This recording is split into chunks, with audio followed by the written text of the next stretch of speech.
यीशु मसीह की बोलिए, यीशु मसीह की वो हमारे बीच में। Hallelujah, hallelujah. आइए अपनी सब बाइबल खोलें और उत्पत्ति की किताब निकालें। आज हम एक ऐसी कहानी के विषय में पढ़ेंगे जो बाइबल में बहुत ही पुरानी कहानी है, और यदि आप ध्यान से इस कहानी को सुनेंगे तो इसके सही अर्थ को समझ पाएंगे। और यदि आप बातें करेंगे, दूसरों को देखेंगे, दूसरों के गहनों को, कपड़ों को, चीजों को देखने में यहां समय बर्बाद करेंगे, कुछ भी नहीं लेके जाएंगे। जब हम यहां आते तो हमारा सीधा फोकस सामने हो। हम यहां बातें करने नहीं बल्कि परमेश्वर से उनकी बातों को सुनने के लिए आते हैं। हालेलुया। उत्पत्ति की किताब और उसका 6 अध्याय खोलें। एक ऐसे जहाज की कहानी है जो बहुत साल पुरानी है, जिसे बनाने वाले बहुत ज्यादा लोग नहीं थे और बहुत ही बड़ी जहाज, बहुत ही एक बड़ा जहाज बना के उन लोगों ने तैयार किया था। एक ऐसा जहाज बना के तैयार किया गया जिसमें दुनिया के रहने वाले हर एक जीव जंतुओं को उसमें रखा गया था। यह कोई मामूली जहाज नहीं था, यह एक ऐसा जहाज था जिसे परमेश्वर के द्वारा तैयार किया गया था, जिसका आर्किटेक्ट परमेश्वर था। इसलिए वो ऐसा जहाज था जो कभी डूबने वाला जहाज नहीं था। आइए हम कहानी को समझते हैं। उत्पत्ति की किताब उसका 6 अध्याय और उसके 9वें पद से पढ़ेंगे। यहां एक शख्स के बारे में बताया गया है जिसका नाम नूह है। कितने लोगों ने नूह का नाम सुना है? यदि आपने पुराना नियम पढ़ा है तो उसमें नूह का नाम जरूर पढ़ा होगा। आइए हम कहानी को समझते हैं। उत्पत्ति 6 अध्याय और उसके 9वें पद से पढ़ेंगे। नूह की वंशावली यह है, नूह की वंशावली ये है, नूह धर्मी पुरुष, वो एक धर्मी पुरुष और अपने समय के लोगों में और खरा अपने था, समय के लोगों में खरा था, और नूह परमेश्वर ही के साथ साथ चलता रहा, और वो परमेश्वर के साथ साथ चलता रहा। एक ऐसा शख्स है पृथ्वी पर जो धर्मी है, और लिखा है वो अपने समय के लोगों में खरा है। इससे पिछले महीने में एक मैंने प्रचार किया था अय्यूब के विषय में। उसमें भी एक वचन आपको पढ़ा होगा, आपने सुना होगा कि अय्यूब भी सीधा, भला और खरा व्यक्ति था, और नूह भी वही है। नूह भी एक खरा व्यक्ति है।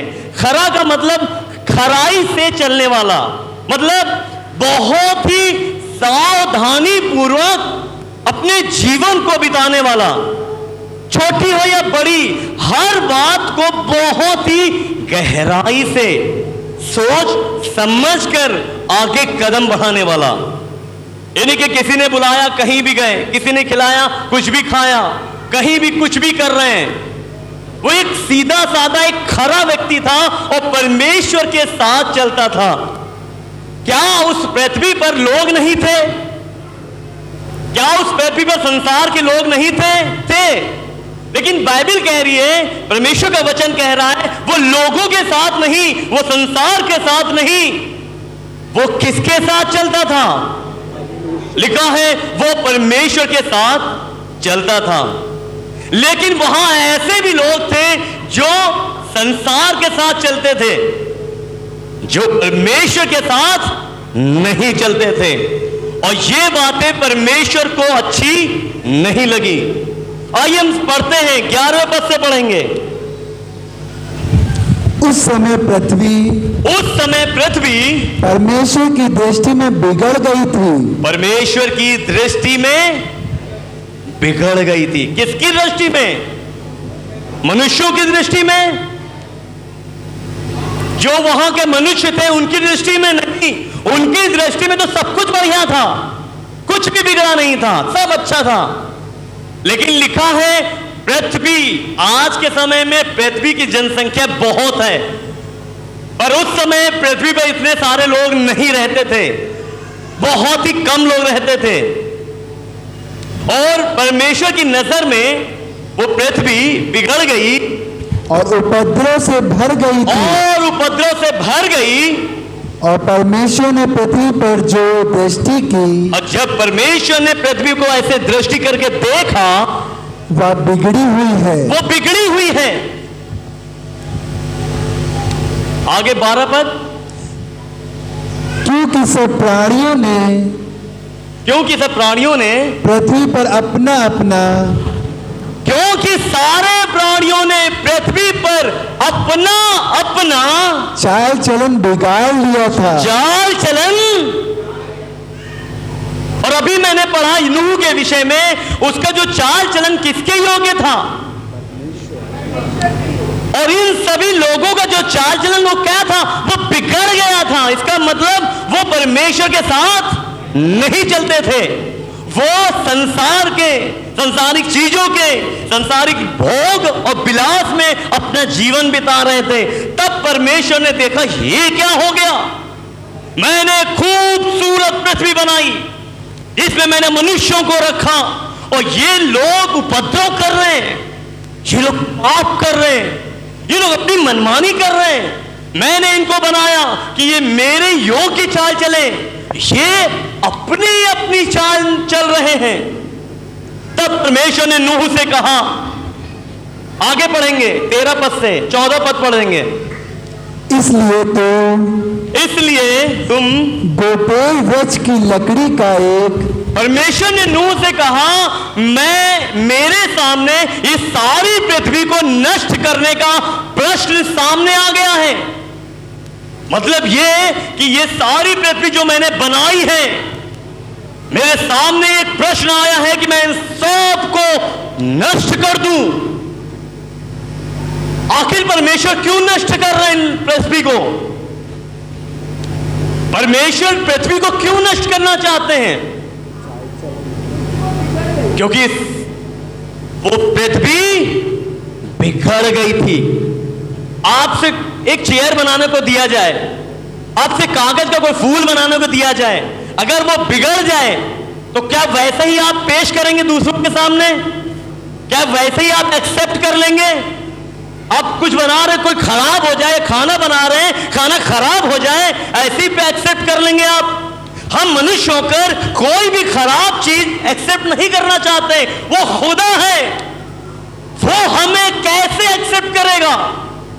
उसने देखा मैंने इनको बनाया, ये बिगड़ गए हैं, अब मेरे सामने प्रश्न आया कि मैं इन सबको नष्ट कर दूंगा। और तब परमेश्वर ने देखा पूरी पृथ्वी पर एक ही मनुष्य धर्मी है, वो नूह है। और नूह धर्मी था, खरा था, परमेश्वर का भय मानने वाला मनुष्य था। और परमेश्वर ने नूह से कहा, तू गोपेर के पेड़ की लकड़ी लाना और उससे एक जहाज बनाना। क्या बनाना? क्या बनाना? बोलिए, जहाज बनाना। हवाई जहाज नहीं, पानी वाला जहाज बनाना। वो अकेला व्यक्ति, अब सुनिए परमेश्वर से कह के आ रहे हैं कि गोपेर की लकड़ियां काट के लाओ और एक जहाज बनाओ। और जहाज का मॉडल समझिए कैसा है, आज के समय के मॉडल के जैसा नहीं था वो,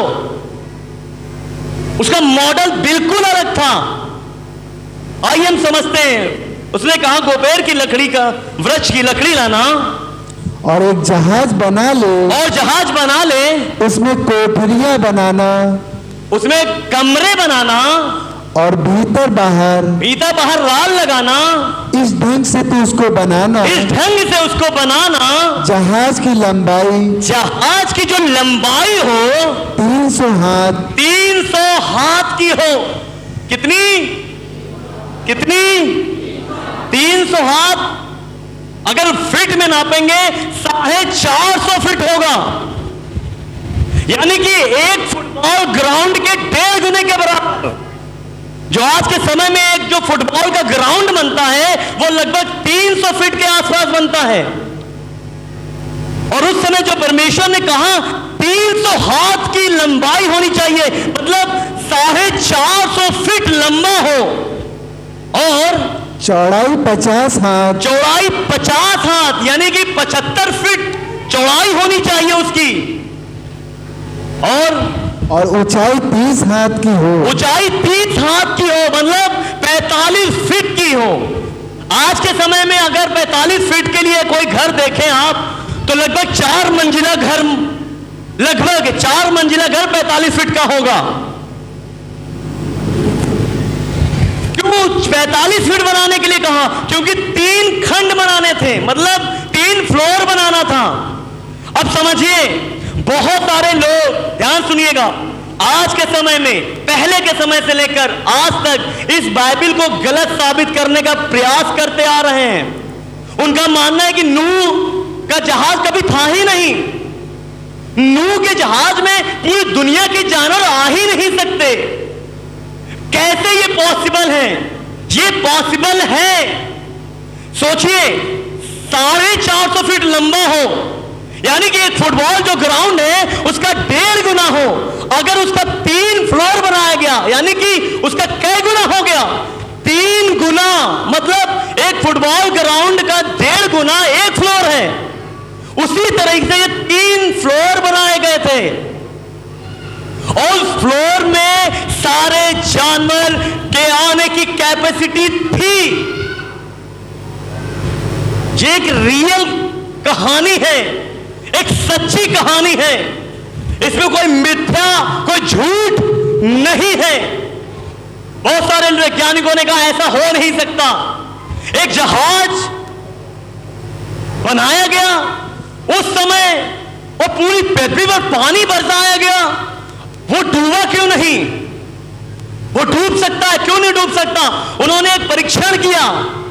अब समझिए, जो आज का जहाज बनता है उसके आगे ऐसे तिकोना बना होता है, लेकिन अभी हमने पढ़ा जो उसकी चौड़ाई है कितनी है?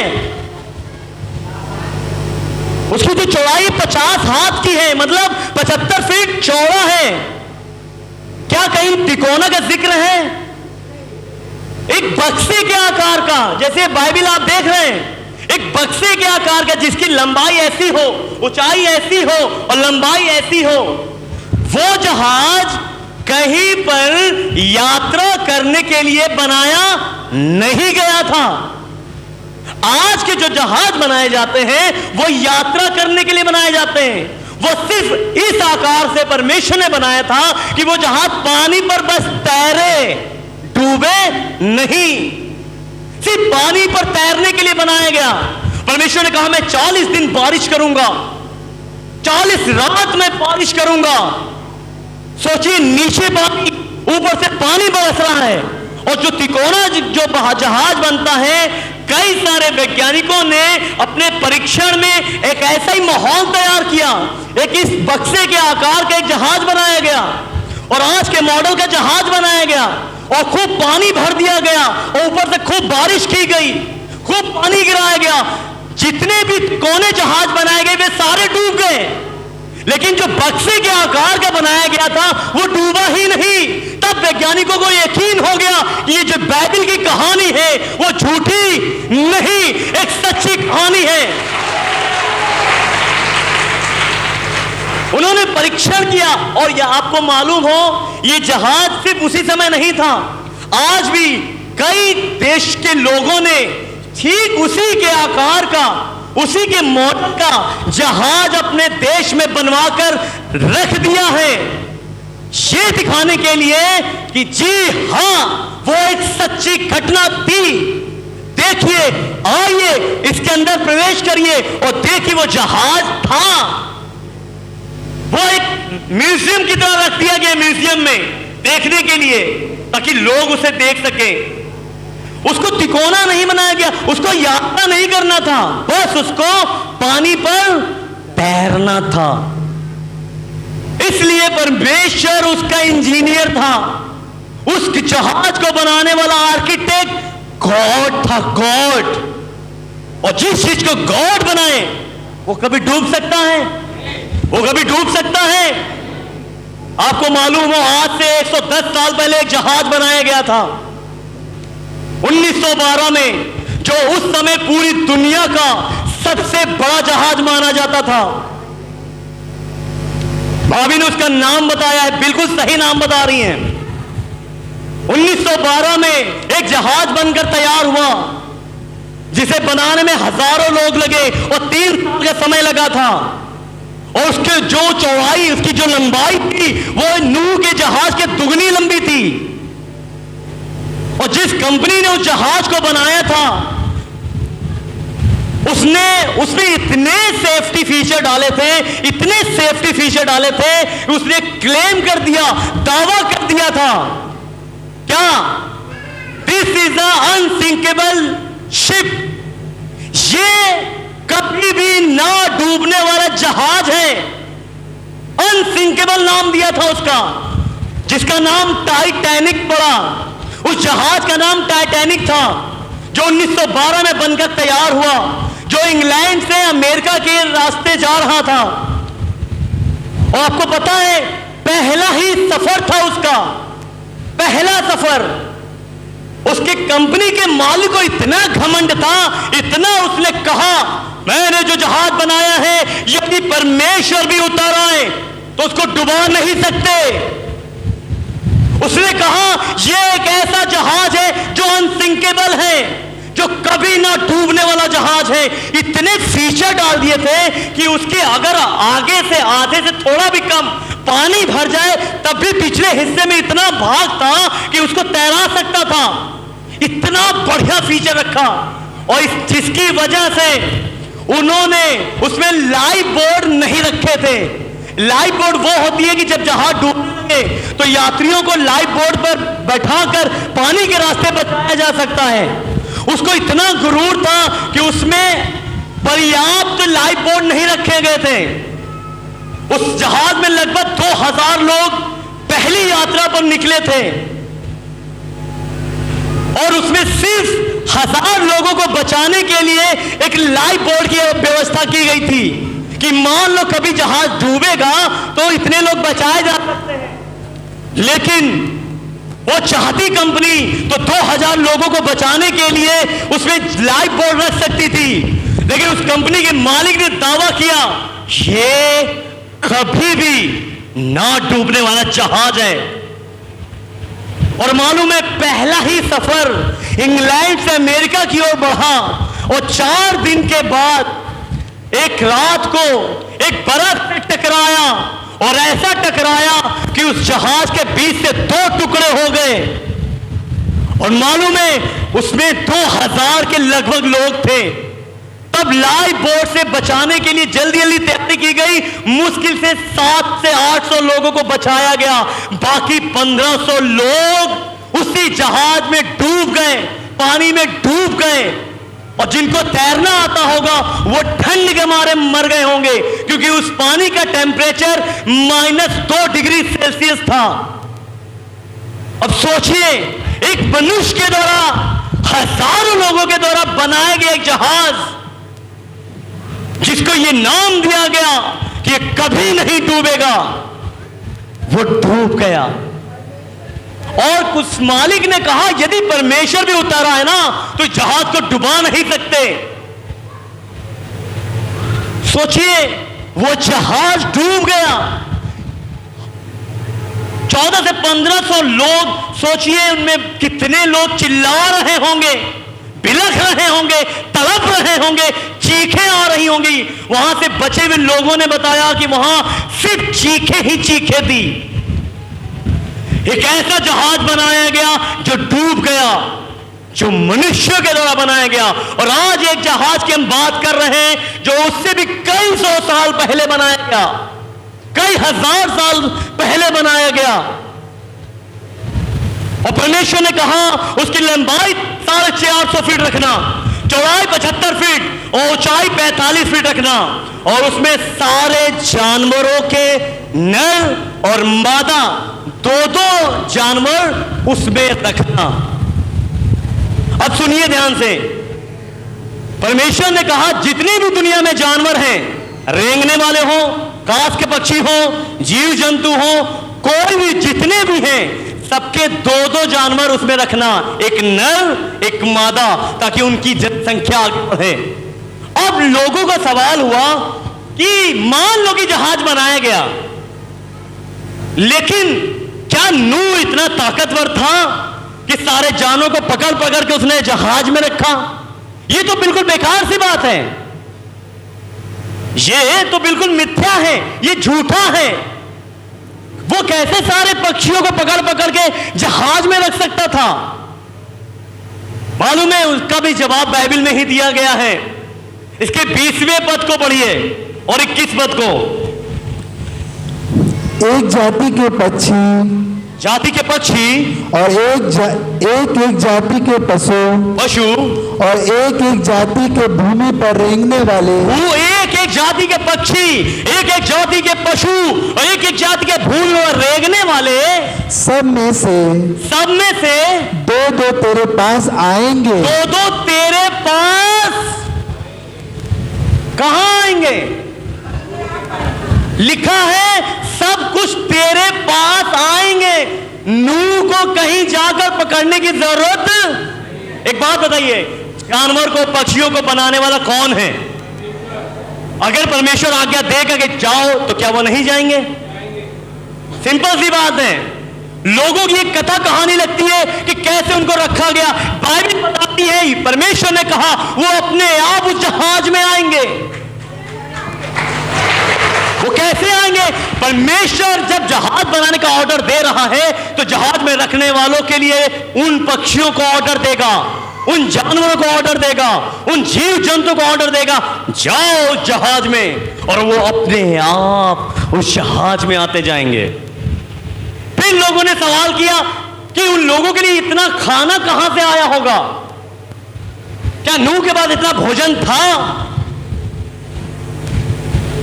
इसके 21 पद को पढ़िए। और भांति भांति का भोज्य पदार्थ, परमेश्वर ने नूह से कहा अलग अलग टाइप का भोजन पदार्थ जो खाया जाता है, उनको लेकर अपने पास इकट्ठा करके रखना। मतलब उस भोजन को परमेश्वर ने पहले ही बता दिया था कि भोजन को इकट्ठा करके रख देना। ये कहानी कोई मिथ्या नहीं है। यहां तक कि साइंटिस्ट भी इस पे एक्सपेरिमेंट कर चुके हैं। भोजन का भी इंतजाम परमेश्वर ने किया, जीव जंतु को भी भेजा। फिर लोगों ने कहा ठीक है, जहाज बहुत बड़ा था। कितना बड़ा? 450 फीट लंबा। इतना बड़ा जहाज, नूह और उसका परिवार अगर मिल भी जाए तो केवल 8 लोग हुए। फिर उन्होंने जहाज कैसे बना दिया? क्या 8 लोग जहाज बना सकते हैं?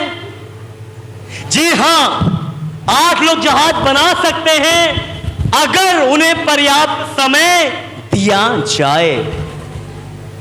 मालूम है, उन्होंने 1 साल में, 2 साल में, 3 साल में जहाज बना के तैयार नहीं किया। उसको जहाज बनाने में लगभग 100 साल लग गए थे। तो 100 साल में उन 8 लोगों ने, और लकड़ियों की कोई कमी नहीं थी, वो पूरा पेड़ ही पेड़ था वहां, क्योंकि जीव जंतु, ट्रैफिक, रोड तो उस समय थे ही नहीं। लकड़ियों की कोई कमी नहीं थी। पूरे 100 साल में उन लोगों ने मिलकर एक जहाज बनाकर तैयार किया। टाइटैनिक को बनाने में 1000 से भी ज्यादा लोग लगे थे। इस जहाज को बनाने में सिर्फ 8 लोग।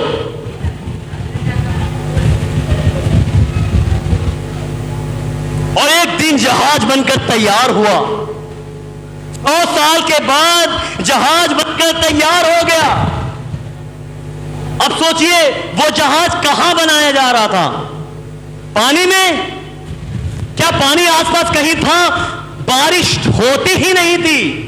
उस समय तक लोगों ने अपनी आंखों से बारिश कभी देखी ही नहीं थी, क्योंकि उससे पहले बारिश कभी हुई ही नहीं थी। वो सूखी धरती पर एक ऐसी चीज बना रहा था जो पानी पर तैरे। और सोचिए 100 साल तक वो वैसी चीज बना रहा है जो पानी पर तैरे और पानी का नामो निशान नहीं। लोग उसके पास आते होंगे या वो लोगों से कहता होगा कि मैं जहाज बना रहा हूं जो पानी पर तैरेगा। क्या लोग उसकी बात मानते होंगे? सोचिए, क्या लोग उसकी ये बात मानते होंगे? वो भी ऐसे लोग जो अपना चाल चलन करते थे। मालूम है, पत्रस में लिखा है धर्म का प्रचारक नूह समेत 8 लोग बचाए गए। इसका मतलब नूह एक प्रचारक था, एक प्रीचर था। वो प्रचार करता होगा। क्या प्रचार करता होगा? देखो, ये दुनिया तबाह होने वाली है, एक समय आने वाला है, बारिश करने वाले हैं परमेश्वर, ये पूरी दुनिया तबाह हो जाएगी। अपने पापों से मन फिराओ, मन फिराओ। क्या लोगों ने विश्वास किया? नहीं किया। और एक दिन आया जब परमेश्वर ने कहा जाओ अंदर, और नूह समेत 8 लोग जहाज के अंदर गए। सारे जानवर अंदर गए, जीव जंतु अंदर गए, खाना अंदर इकट्ठा किया गया। और लिखा है परमेश्वर ने द्वार को बंद कर दिया और उस समय बारिश शुरू कर दी।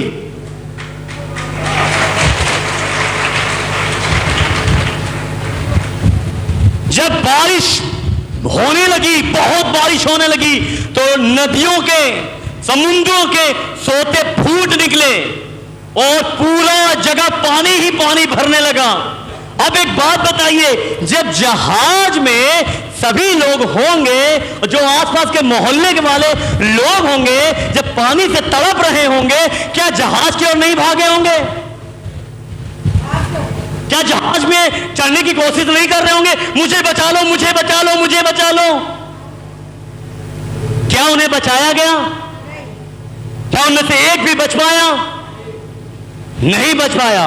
आइए हम पढ़ते हैं 7 अध्याय उसके 17 पद से पढ़ेंगे। पृथ्वी पर 40 दिन तक जल प्रलय होता रहा। 40 दिन तक बारिश होती रही और पानी बहुत और पानी पूरी पृथ्वी में भरता गया, जिससे जहाज ऊपर को उठने और जहाज ऊपर की ओर उठने लगा। और वह पृथ्वी पर से ऊंचा उठ उठ गया। जल बढ़ते बढ़ते पृथ्वी पर बढ़ते बढ़ते बहुत ही बढ़ गया। बहुत पूरी पृथ्वी में पानी पानी पानी पानी पानी ही पानी हो गया। और जहाज जल के ऊपर तैरता रहा। और जहाज जल के ऊपर तैरता रहा। जल पृथ्वी पर अत्यंत बढ़ गया, यहाँ तक कि सारी धरती पर, सारी दुनिया पर जितने बड़े बड़े पहाड़ थे। पहाड़ सोचिए कितने बड़े बड़े होते हैं। माउंट एवरेस्ट 8,848 मीटर ऊंचा, कितना ऊंचा है वो भी पानी से ढक गया। सब डूब गए, सारे पहाड़ डूब गए, पेड़ डूब गए, घर डूब गए। और जल 15 हाथ ऊपर बढ़ गया, और 15 हाथ बढ़ गया, और पहाड़ भी डूब गए, सारे पहाड़ डूब गए। क्या पक्षी, क्या घरेलू पशु, सुनिए ध्यान से, क्या पक्षी, क्या घरेलू जानवर, क्या वनैले पशु, क्या जंगली जानवर, और पृथ्वी पर सब चलने वाले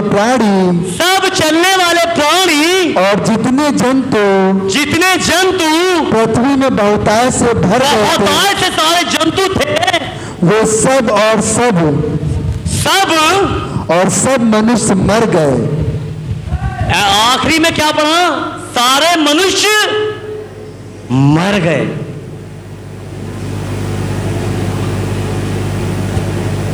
सोचिए, नूह ने 100 साल तक लोगों से बोला एक जल प्रलय आने वाला है, अपने पापों से तौबा करो, पाप मत करो, व्यभिचार मत करो, गलत काम मत करो, वो लोग हंसते होंगे, कहते होंगे इसका दिमाग खराब है। लेकिन एक समय आया, जहाज पानी बरसा और पूरी जाति जाति के सारे जानवर, पक्षी, मनुष्य, सारे लोग मारे गए। जो मर रहे होंगे, सोचो कितनी तड़प तड़प के मरे होंगे, चिल्ला रहे होंगे, पूरी पृथ्वी पर चीखे ही चीखे सुनाई दे रही होंगी, और सब जहाज की तरफ भाग रहे होंगे। लेकिन लिखा है परमेश्वर ने उस जहाज का द्वार बंद कर दिया था। और आगे हम बता देते हैं, 1 साल 17 दिनों तक नूह उसी जहाज में रहा, और बारिश 40 दिन 40 रात के बाद बारिश बंद हो गई, और 1 साल 17 दिन तक पानी पूरी पृथ्वी पर रहा, और उसके बाद सूख गया। तब परमेश्वर ने नूह को बाहर निकलने की आज्ञा दी। जब नूह बाहर निकला तो उसने देखा पूरी दुनिया खत्म हो चुकी है। सिर्फ नूह, उसकी पत्नी, उसके 3 बेटे और 3 बहुएं, केवल पूरी दुनिया में 8 लोग थे। जब उसने देखा कि खुदा ने उसके पर अनुग्रह किया, उसे बचा लिया, उसने एक वेदी बनाई और परमेश्वर को धन्यवाद दिया। Hallelujah, hallelujah. अब आप सोचोगे कहानी मैंने आपको क्यों बताई, इस कहानी को बताने का आखिर मेरा उद्देश्य क्या है? आखिर इस कहानी को मैं आज इस युग में क्यों बता रहा हूं? ये कहानी तो बहुत पुरानी है। आइए एक मत्ती की किताब निकालते हैं, आइए समझते हैं कि आखिर इस कहानी का जिक्र आज हम क्यों कर रहे हैं। मत्ती किताब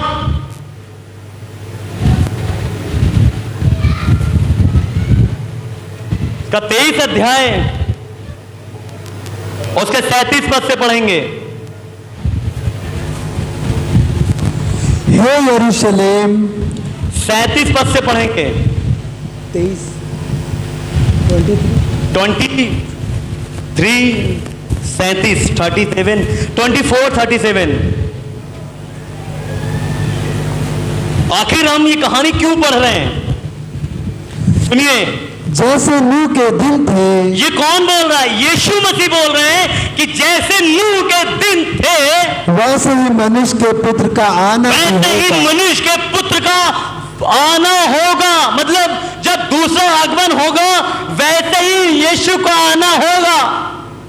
मैं कुछ समझा नहीं प्रभु, क्या समझाना चाह रहे हैं? आगे बढ़िए।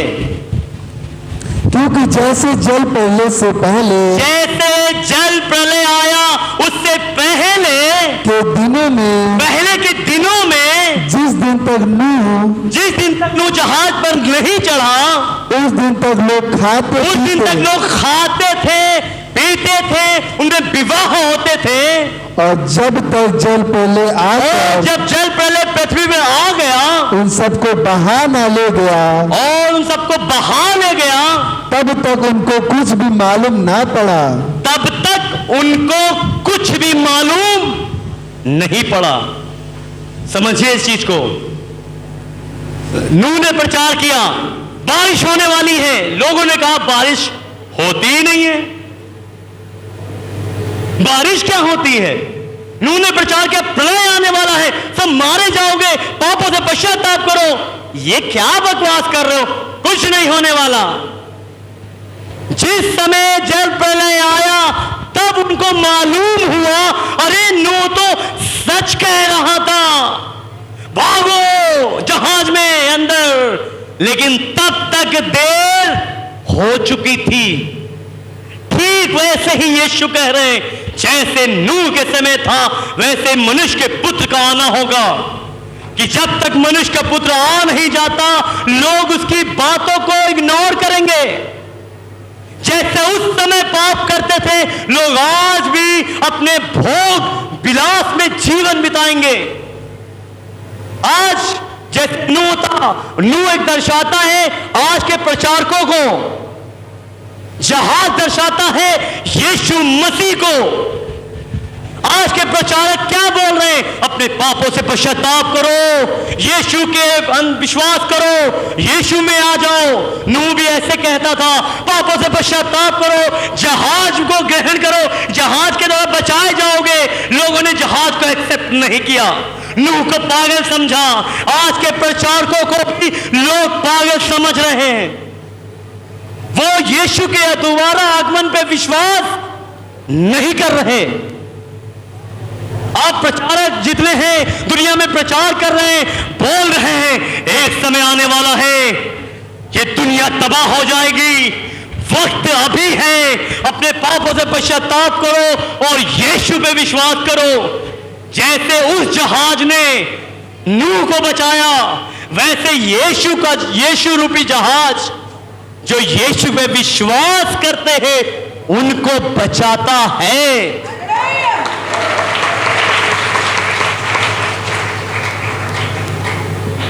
आज के लोग विश्वास ही नहीं करते। यीशु ने कहा उस समय लोग खाते पीते थे, संसार पे विश्वास करते थे, संसार की चीजों में व्यस्त थे।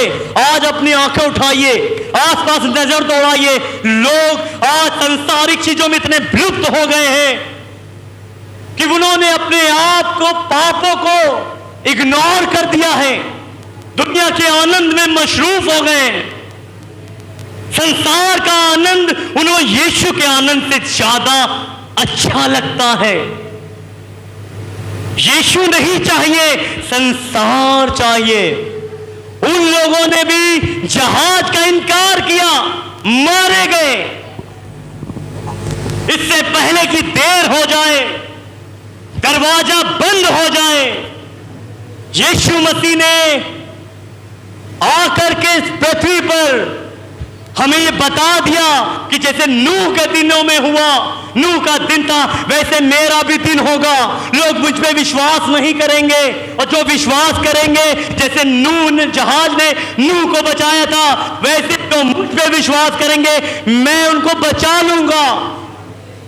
और जो मुझ पे विश्वास नहीं करेंगे, मुझे आता देख छाती पीटेंगे, रोएंगे, बिलखेंगे, तड़पेंगे, मुझे बचा लो। क्या वो लोग बचाए गए? जब पानी में तड़प रहे थे, मुझे बचा लो, क्या वो बचाए गए? नहीं बचाए गए। वैसे ही जब यीशु मसीह का आना होगा, जिन जिन लोगों ने अपने आप को उस जहाज में स्टोर कर दिया है, यीशु मसीह को ग्रहण कर लिया है, वे सब बचाए जाएंगे। और याद रखिए, चर्च आना ही यीशु के द्वारा बचाया जाना नहीं है।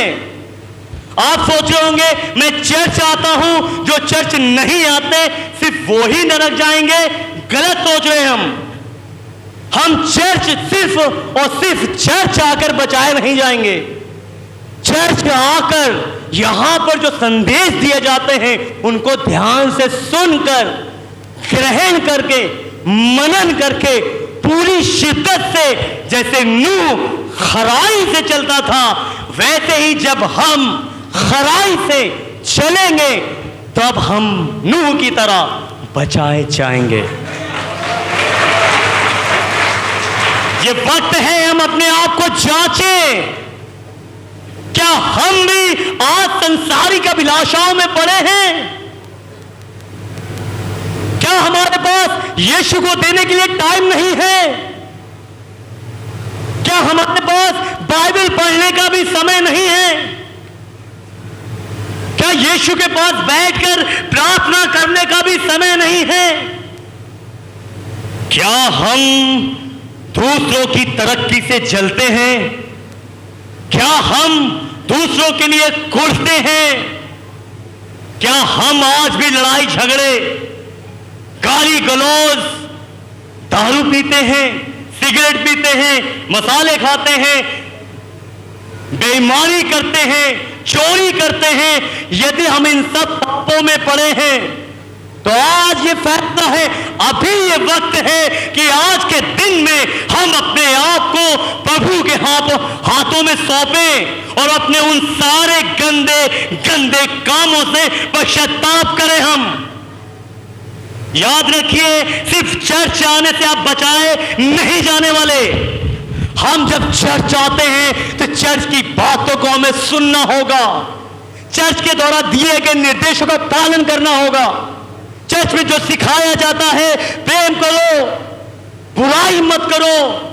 आपको पता है, किसी दूसरे की बुराई करना बहुत आसान है और किसी दूसरे की तारीफ करना भी आसान है, लेकिन जब बुराई हो रही हो उस बुराई को रोकना बहुत कठिन है।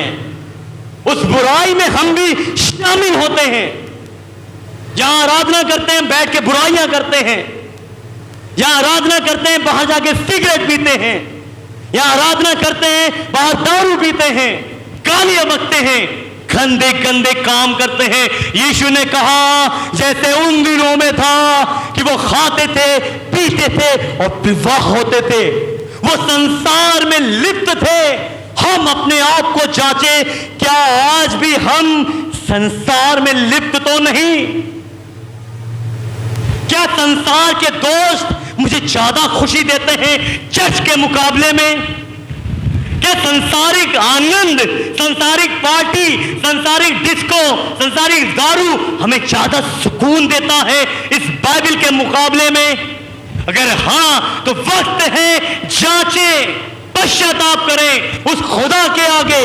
याद रखिए, अगर हमने पश्चाताप नहीं किया, यीशु को ग्रहण नहीं किया, उस जहाज को एक्सेप्ट नहीं किया, तो उन लोगों की तरह मारे जाएंगे। कोई दया नहीं होगी। दया कब तक है? जब तक यीशु इस पृथ्वी पर दोबारा आगमन नहीं हो जाता, तब तक दया है। उसके आगमन के बाद दया नहीं, सीधा न्याय होगा। उस समय चाहे हम जितना भी रोएं, तब पे कोई माफी नहीं। माफी तब तक है जब तक वो आ नहीं जाता, तब तक वो दया कर रहा है, अनुग्रह कर रहा है। जहाज जब तक बनकर तैयार ना हुआ, नूह जहाज में जब तक गया नहीं, जब तक जल प्रलय आया नहीं, तब तक का मौका था उनके पास कि वो पापों से मन फिरा ले, बुराई से मन फिरा ले, लेकिन उन्होंने मन ना फिराया। जब जल प्रलय आया उनको डुबा ले गया। आज वो वक्त है, इससे पहले कि यीशु का आगमन हो, इससे पहले कि वो प्रलय आ जाए, हमें तबाह करे, अपने अपने हृदय को शुद्ध करें, हम पवित्र करें, हम खुदा के आगे सौंपे हम, और अपने उन गुनाहों की माफी मांगे और खुदा का धन्यवाद करें कि खुदा तू मुझे मिल गया, नहीं तो मैं मारा जाता। आपको पता है, एक वचन पढ़ेंगे यूहन्ना 3:36, एक वचन पढ़ेंगे यूहन्ना अध्याय उसका 3 अध्याय और उसका 36 पद। यूहन्ना की किताब उसका 3 अध्याय और उसके 36 पद। ध्यान से इस वचन को सुनिए, मैं समाप्त कर रहा हूं, ध्यान से सुनिएगा। जो पुत्र पर विश्वास करता है, अनंत जीवन उसका है, अनंत जीवन उसी का है। परंतु जो पुत्र को विश्वास नहीं करता, वह जीवन को नहीं देखने वाला, परंतु परमेश्वर का क्रोध, बल्कि परमेश्वर का क्रोध उस पर भड़केगा। आज के लिए हमें चेतावनी है कि यीशु मिल गया है, धन्यवाद करिए कि यीशु मिल गया है, अब हम बचाए गए हैं। और यीशु जिनको नहीं मिला, वो यीशु के लिए प्रार्थना करे, हे प्रभु मेरे जीवन में आ।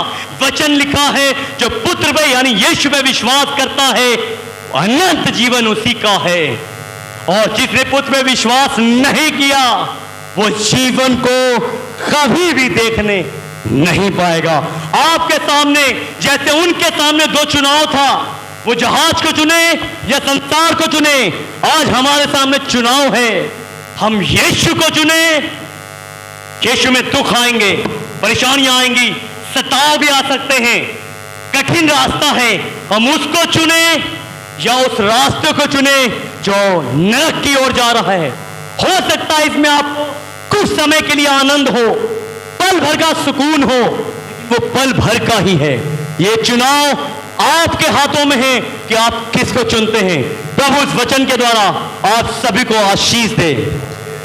God bless you. फर्स्ट सचमुच यही समय है कि हम अपने पापों से पश्चाताप करें। हम ईसाई नहीं बने, धर्म परिवर्तन ना करें। हम क्या करें? मन परिवर्तन करें, अपने गुनाहों से प्रायश्चित करें।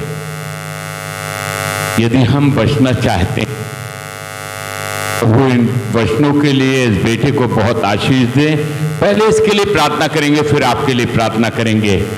अपना हाथ उपेंद्र की तरफ बढ़ाएं कि परमेश्वर से कसरत से इस्तेमाल करें।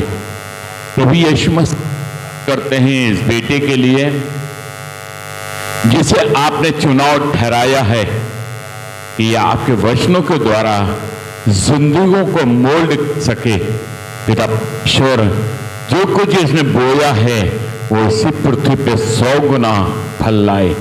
और पिता परमेश्वर, हर एक मनुष्य अपने जीवन में देखे और आपकी महिमा करे। यीशु के नाम से आमीन। यदि आप चाहते हैं कि मैं आपके लिए प्रार्थना करूं तो एक काम कीजिए, अपना बायां हाथ अपनी छाती पर रखिए और दाहिना हाथ स्वर्ग में उठाइए जहां हमारा परमेश्वर है।